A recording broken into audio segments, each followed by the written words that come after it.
哈哈哈哈哈！终于轮到我掏别人老窝。咱说夏天你要不来场烧烤，那你这东北人可太不正经。大虾、蚕蛹、羊肉串、腰子、羊腿、干豆卷。那什么，我画个重点啊，腰子猛续。我看这几条小鱼儿想起来，今天本来还应该有点什么生蚝、扇贝、蚬子啥的，但是负责买这几样的爹起来晚了，我们一致决定今天就不说他了，因为那个爹。这是我简单整个蘸酱菜就得了，原来好整点卤味啥的，完到最后肉都剩下了，你说他妈那是吃啥去了？那是哎呀，我的妈呀！我怎么他妈站这儿了？你的炭要是着了，别拿水呲，那串就变成焖熟的了，不好吃。烧烤我有2个神仙吃法，第一是烧饼不刷辣酱，就放油糖孜然，烤出来跟苏格丽似的。第二是羊肉串少放辣椒，多加糖，你感受一下那个甜咸在口腔里的碰撞。但是好像只有黑龙江人吃串愿意加糖。我有一次去内蒙，那个厨子瞪个滴溜圆的大眼睛出来问我来了，说爷们你是不是分不清盐和糖？这嗑让他唠的，我怎么说呢？我去你！挺多朋友都关心我这顿忙活是不是没咋吃上饭。等你深入这个行业，你就了解了，有一个词儿叫厨师自留菜。今天这菜有点留多了，等我把羊肉顺回家就炒孜然羊肉粒儿吧。散会。我们同学今天晚上有约会，完了跟人小姑娘吹牛啊，说要给她带我们家的走一下大包子。我今天正好给我奶送饭，我给带几个倒没啥。完她可能看我这个身体状况不太好意思空手来，她把她姥的轮椅给我拿来了，我真服了。你说20来岁大小伙，限量版球鞋没几双，大小轮椅攒齐了，这一下子这叫什么事儿？这是。我这一边捂着腰间盘，一边给我奶做了一份茄汁小酥肉，还做了一份腐乳炖排骨。完我奶听说别人家老太太她偷摸在家补钙呢，她也想搏一搏，我给她做份烤牛奶。完我有个女同学给我打电话说，你要腰酸背疼一定要喝猪尾巴汤。我问她为啥，她说别问了，问就是这一块太有经验了。还给我奶做了个刀鱼扒白菜，还有一锅顺德的火焰醉鹅，这个酱料一定记一下子啊！我当时跟我前老丈人拜把子，问他5个真心话，才把这方子套出来。完做了一锅豆腐煲烩饭，我爷吃都说香，我爸咣啷来一句说你这不就豆腐脑盖饭吗？我当时要不是坐轮椅上，我可能一下就气背过气去了。完在网上学了一个梅子酿和辣酱炖的鸡翅，辣酱有点放多了，我就倒了点雪碧，这一下全完了，他从没翅变成必吃了。见我们哥俩伙食饭是煎酱肉丝打卤面和薛妈蛋黄酥，这薛妈蛋黄酥绝对是 YYDS， 它这每个咸蛋黄都是人工筛选的，完了给它打散到进口的动物黄油里，而且这个蛋黄酥吃着不干还不噎挺，没有生蛋黄的腥味。就这么说吧，我给我奶拿了一盒，我奶寻寻摸摸的一会儿来一块，我爷到最后这一盒就捞了点酥皮儿。来吧，吃上香了，烤奶、刀菜、必吃、豆饭、茄酥、腐排、粥包、火鹅、煨汤。我今天把饭送去，我爸说菜怎么有点凉，说给差评。我心说你但凡早点来看着我们送餐过程，谁能有心给差评啊？我这一道大胯都要磨掉了，那菜凉一点吃怎么了？我爸呀，真的直男天花板。我妈这2天感冒了，爷们连句多喝热水都没说。完了他还问我妈说降温了你不看天气预报啊？穿那么少瞎嘚啥呀？天天。哎，我妈直到看见我回家脸上才有点笑容，然后放开了我爸的脖领。我说感冒咱吃点火锅吧，给我姑他俩找来，做了一大盘卤水鸭舌，还有马藕和口鸡。我有时候就觉着我这条命是年代给的，你说搁现在我爸这样不得打一辈子光棍啊？冷锅串我用的是加点滋味的钵钵鸡调料，这里边是真有鸡汤，倒完料加点水就行，素菜泡10来分钟，荤菜20分钟，嘎嘎进滋味，香的直卡跟头。那签子我都最后舔2下才舍得扔。但你瞅我爸穿这玩意儿，我姑在旁边直笑话我说来你也别笑话他了，你瞅瞅你穿这个草船借箭来了。这东西准备太多了，原来那桌放不下了，我爸就把那大转桌掏出来了。我说这回全完了，这回再说我没在饭店干过厨子，不带有人信的。来吧，吃香香了，肉啊、鱼啊、肚啊、菜啊、串啊、鲜呐，就报到这儿吧，看着啥是啥吧。这一桌都捣鼓完过年个嘚儿的了，我们吃的锅底都很正常。你看看我爸偷摸给自己调了个滋补的。北方人的火锅蘸料就是麻酱为主，腐乳、韭菜花、各种沫一顿豁楞。油碟和肥牛汁这几年已经没什么画面了。完，我一抬手正赶上我爸夹肉，我说这锅能开？我爸说能啊，你奶有牙的时候就这么吃锅子。吃完了，我说撤桌，我妈说不的，这桌子以后就这么放着，以后他坐南，我坐北。我以为这是距离产生美，我妈说美什么美，都是爱情的傀儡。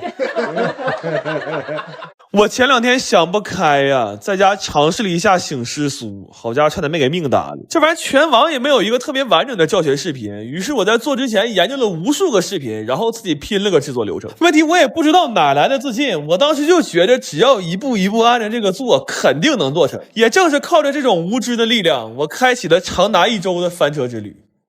从开酥到组装，我就没有一步是不翻车的。这一块是我开出来的最好的酥，这一块是我捏出来的最好的诗。就如果这个行业需要一本避雷大全的话，那我凭一己之力就可以提供所有的反面素材。真的，我这车都翻出花来了。我中间看人说温度太高也容易失败，于是在10几度的气温下，我把家里所有的窗户都开开了，给我冻直拉了尿啊！我这脸都冻得没血色了，但依然没耽误我继续翻车。这几个是我这几天炸完之后唯5还能成坨的东西，高的矮的胖的瘦的，还有一个戴墨镜的，你说这都什么玩意儿这是？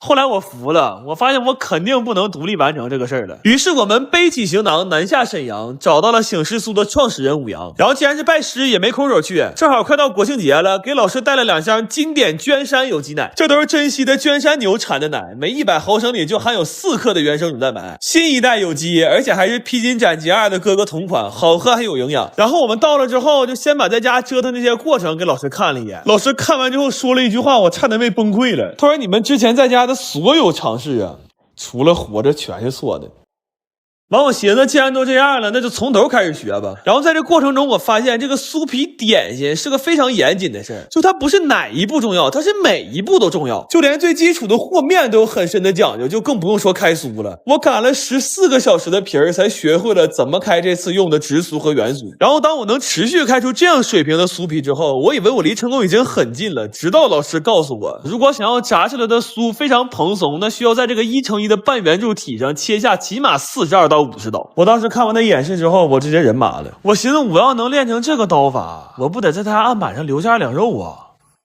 但这事儿也没有捷径，就只能一点点练。于是在接下来的几天里，白天我就拼命切拼命练，晚上再梳理一下需要调整的地方。在经过了几天备战高考的日子之后，我终于捏出了一个正常模样的醒狮酥。然后这个炸的时候也一点没翻车，炸完为了让它更有神，我们还给它画了个眼睛。当我看到这个成品的时候，我眼泪都要掉下来了。这几天过得跟做梦似的。我看了那么多教学视频，也没有一个人告诉我这玩意儿需要舍命干呢。